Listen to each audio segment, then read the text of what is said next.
पवित्र देवस्नान पूर्णिमा अवसर में गंजाम बेलगुंठार पेंठसाही एवं बालिडीसाही जगन्नाथ मंदिर में स्नान यात्रा अनुष्ठित होगा सहित उभय मंदिर स्नान मंडप रे महाप्रभु हजार हजार भक्तों को स्नान मंडप रे दर्शन देइछंती।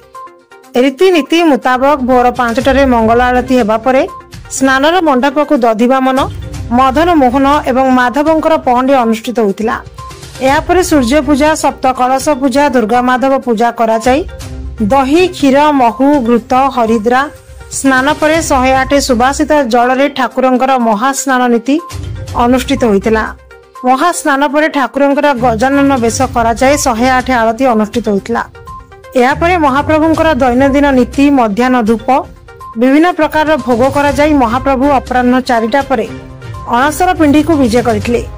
एहा परे चक्र नारायण पट्टचित्र को निखिल उत्कल खडुरा समाज संघर घंट वाद्य परिवेषण सहित समस्त पूजक पुरोहित परिचालना कमिटी सहस्राधिक भक्तों गहन रे माउसीमा घर को नहीं पट्टचित्र को पूजार्चना करा जायतिला।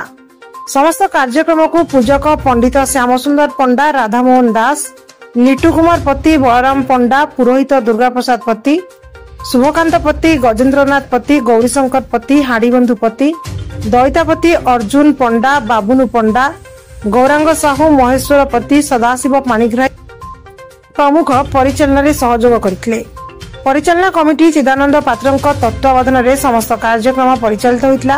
सेहिपरि ब्लॉक रो गोबरा दधिवामन जीव मंदिर एवं पाइलीपड़ा जगन्नाथ मंदिर रे मध्य महाप्रभुଙ୍କ स्नान यात्रा हाथी वेश एवं अणसर पिंडी को विजय कार्यक्रम अनुष्ठित होइछि। बेलगुंठारू शिवराम चौधरी रिपोर्ट श्री न्यूज।